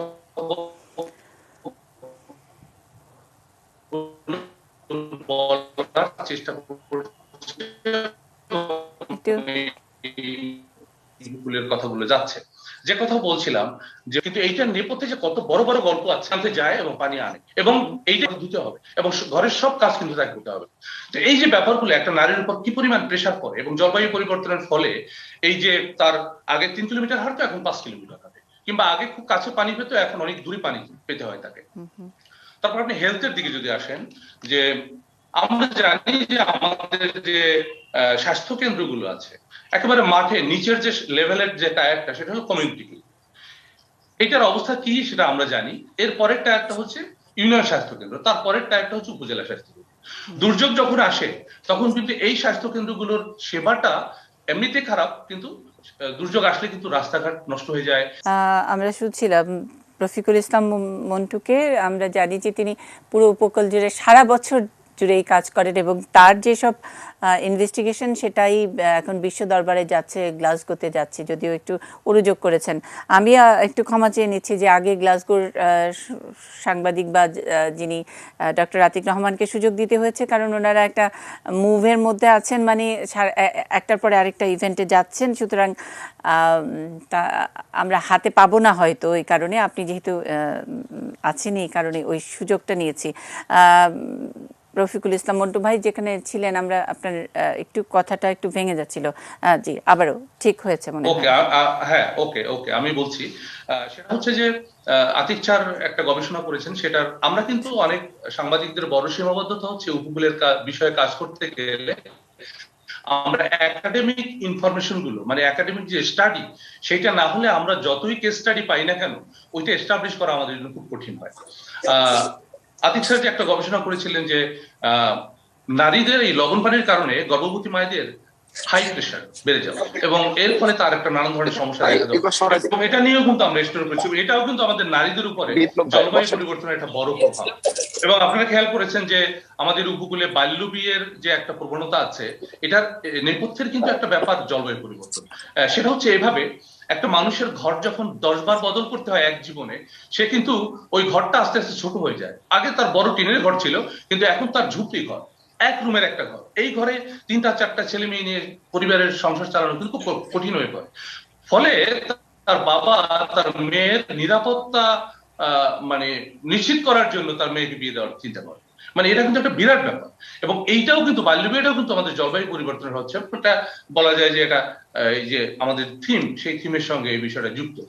এবং আমি আমাদের আমফানের পরে অনেকগুলো স্টোরি দেশের বাইরের মিডিয়াতে পড়েছি, এবং সেখানে আমি এমন অনেককে পেয়েছি যারা সাতক্ষীরার আশাশুড়ির চাকলা গ্রাম থেকে, একজনের কথা বলছি ফারুক হোসেন সর্দার, এবং উনি যেদিন ওনার গ্রাম ছেড়ে শহরে চলে যাচ্ছেন, এইটাই ফাইনাল, আর কখনোই উনি এই গ্রামে আসবেন না।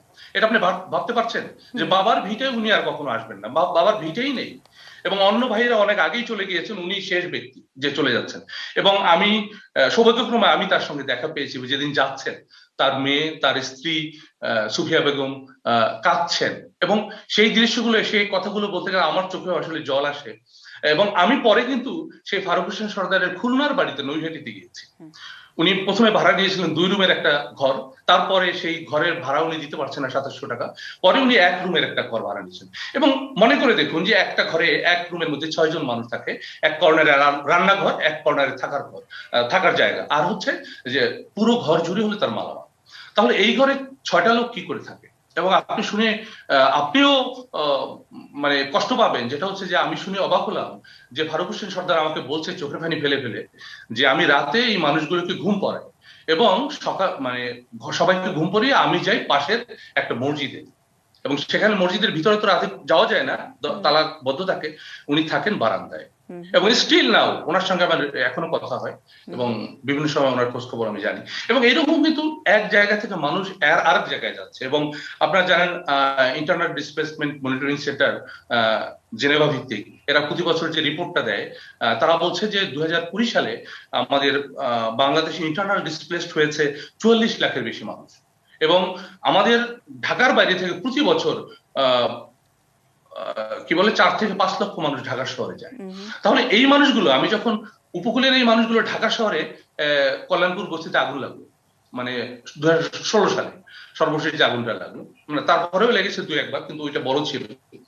আমি একটা স্টোরিতে দেখলাম যে এইখানকার মানুষের বেশিরভাগ হচ্ছে উপকূল থেকে আসছে, মানে ভোলা, পটুয়াখালী, বরগুনা, বিভিন্ন জায়গা থেকে এসেছে। তা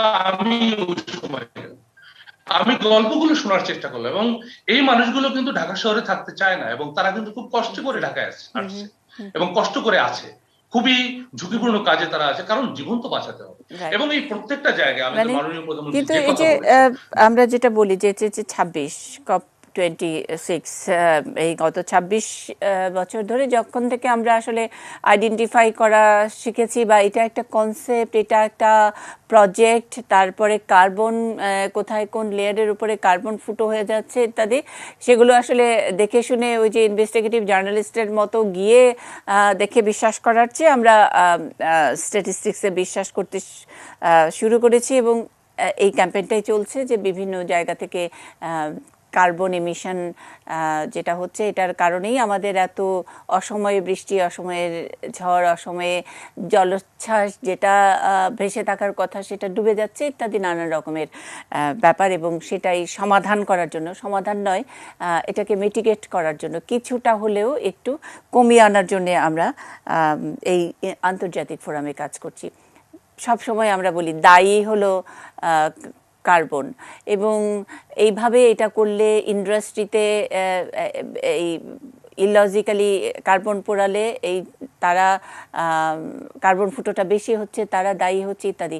এখন তো গত 26 বছরে আরও নতুন নতুন অনেক বুদ্ধি, অনেক রকমের বাতেলা হয়েছে, যেটা পরিবেশকে অন্যভাবে আঘাতও করে। আমরা সমুদ্রের নিচে হানা দেওয়া শুরু করেছি, আমরা আকাশে হানা দেওয়া শুরু করেছি।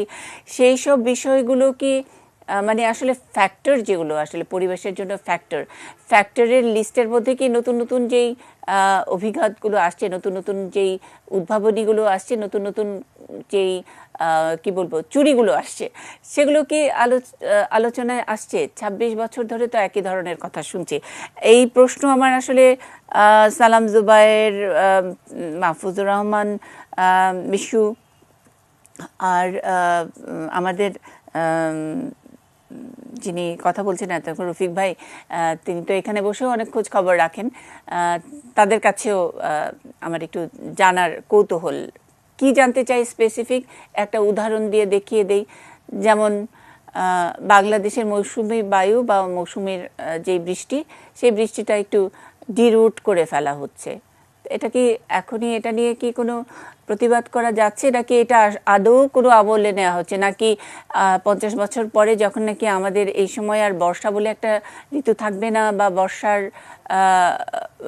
ধান সেটা বুনতে হবে ডিসেম্বরে, তখন এটা নিয়ে কথা হবে, নাকি এটার কারণে যারা ক্ষতিগ্রস্ত হবেন তাদের চিৎকারের পরে আমরা এগুলো নিয়ে কথা বলবো? সহকর্মী সাদাত হাবিবির সেতুর একটা রিপোর্ট দেখিয়ে বিরতিতে যাব। বিরতির পরে আলোচকরা নিশ্চয়ই উত্তর দেবেন এই বিষয়গুলো নিয়ে। সময়টা 1947। হ্যারিকেন কিং এর ভয়ে আটোসাটো মার্কিন যুক্তরাষ্ট্র।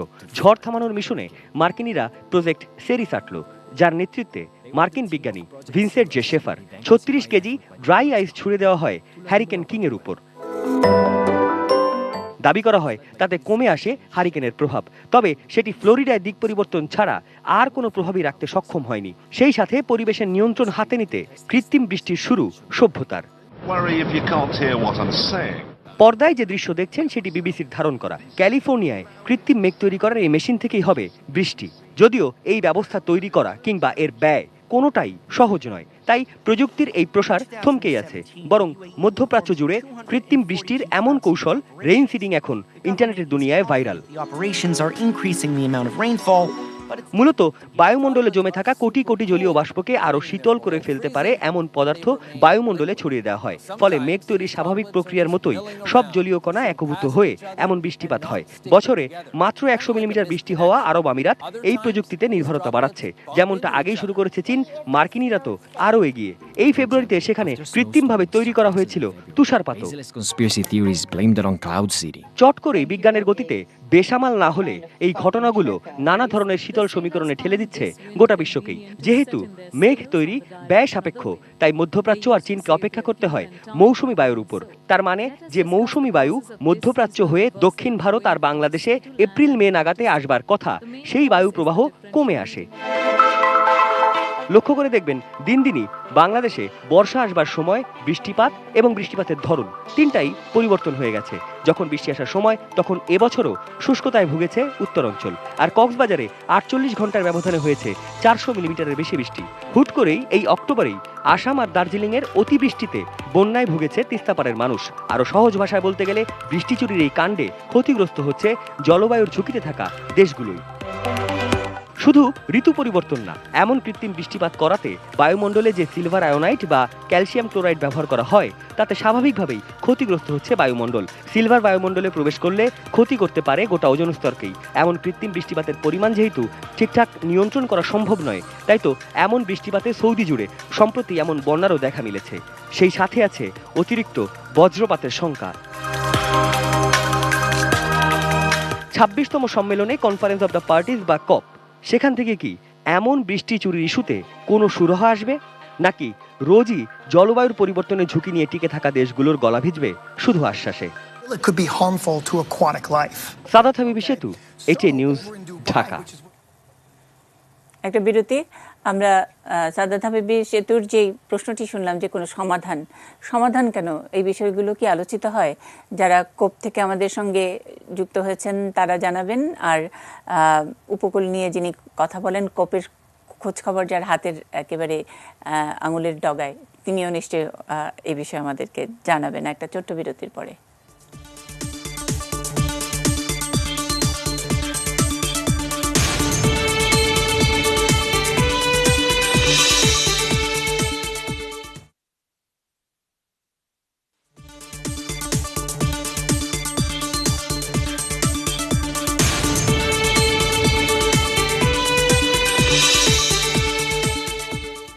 জলবায়ুতে নারী, এই বিষয় নিয়ে কথা বলছি। একেবারে শেষ পর্বে আমরা আছি, খুব বেশি হাতে অবশ্য সময় নেই। মাহফুজ বিশু যে জায়গাগুলো নিয়ে ছোটখাটো, আমরা বলি ছোটখাটো, কিন্তু এগুলো তো এক সময় ইস্যু হবে।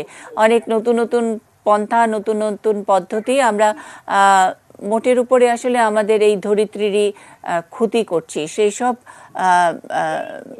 বিষয়গুলো মূল এজেন্ডা, মূল আলোচনার পাশাপাশি সাইডলাইনে থাকে কিনা।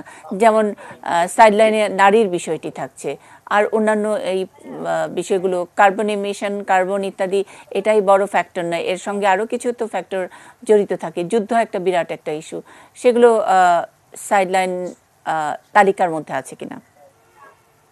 প্রধানমন্ত্রী শেখ হাসিনা যেটি করেছেন গতকালকে এবং আজকে, তিনি যে কয়েক দফা কথা বলেছেন, বেশ কয়েকটি সাইড লাইনে দ্বিপাক্ষিক বৈঠকে অংশ নিয়েছেন। একটু আগে তিনি বরিস জনসনের সঙ্গে বৈঠক শেষ করেছেন। এই সবগুলো জায়গায় তিনি কিন্তু যেগুলোকে আমরা সাইড লাইনের কথা বলছি, বিশেষ করে জলবায়ুর সঙ্গে নারী, কিংবা জলবায়ুর সঙ্গে আলাদাভাবে কার্বন নিঃসরণ, জলবায়ুর সঙ্গে ব্যবসা বাণিজ্য, জলবায়ুর সঙ্গে অস্ত্রের ব্যবসা, জলবায়ুর সঙ্গে গ্লোবাল পলিটিক্স, জলবায়ুর সঙ্গে কয়লার ব্যবহার বা পরিবেশ দূষণের ব্যবহার, সেগুলোকে কিন্তু প্রধানমন্ত্রী শেখ হাসিনা, যেগুলোকে আমরা সাইড লাইনের ইভেন্ট বলছি, সেগুলোকে তিনি মূলধারায় নিয়ে আসার চেষ্টা করছেন। এবং সম্ভবত এখানেই তার অনন্যতা, যে নারীকে বাদ দিয়ে জলবায়ু পরিবর্তনের অভিঘাত মোকাবেলার কোনো পরিকল্পনা করে যে লাভ নাই। অনেক বড় বড় পরিকল্পনা এখানে হচ্ছে। মার্কিন যুক্তরাষ্ট্রের কথা বলি, চীনের কথা বলি, রাশিয়ার কথা বলি, ভারতের কথা বলি, তারা অনেক কিছু ভাবছেন, কিন্তু নারীকে মাথায় রেখে যে অ্যাকশন প্ল্যানটা তৈরি করতে হবে, এই কথাটা কিন্তু প্রথম উচ্চারণ করেছেন শেখ হাসিনা। এটা হচ্ছে তার, এবং এই বিষয়টা উনি সবার মাথায় ঢুকিয়েছেন। এবং সেখানে আরো 5 জন রাষ্ট্রী দেশের শীর্ষ নারী নেতারা ছিলেন, ফলে ওই জায়গাটাই তিনি কিন্তু নিয়ে গেছেন। পাশাপাশি তিনি যেটা বলছেন, অনেক ধন্যবাদ। আমাকে মিশু একটু সহযোগিতায় করলেন। যে শঙ্কা থেকে বলছি যে সাইডলাইন ইভেন্টে কিছু কিছু বিষয় থাকে, সেই বিষয়গুলোর মধ্যে আমরা যে এখন যে ভাবছি যে আমাদের এই মৌসুমি বায়ু, মৌসুমি বৃষ্টিও লোপাট করে নিচ্ছে, সেটাও কি মেইন স্ট্রিমে কখনো কখনো চলে যেতে পারে। যতক্ষণ বাংলাদেশের প্রধানমন্ত্রী এই আমরা বলি সাইডলাইন ইস্যু, সেটাকে মেইন স্ট্রিমে নিয়ে যাবেন। সে কারণে আজকের শঙ্কা নিয়ে আমরা আমাদের আজকের অনুষ্ঠান শেষ না করি, বরং আশায় থাকলাম যে এখন যেগুলো হচ্ছে, যেই সব দেশ বৃষ্টি পায় না, বৃষ্টি হয় না, তারা এভাবে লোপাট করছে, সেটাও হয়তো একদিন এই কোপ 27, কোপ 40 কোথাও না কোথাও বড়ভাবে আলোচিত হবে। আমরা সাফারার দেশ হিসেবে আমাদের গলা উঁচু করে অন্তত আদায় করে নিতে পারবো, আমাদের বৃষ্টি আমাদের দাও, আর তোমরা তোমাদের কার্বন ফিরিয়ে নাও। অনেক অনেক ধন্যবাদ আমাদের সঙ্গে যুক্ত থাকার জন্যে। সবার প্রতি কৃতজ্ঞতা।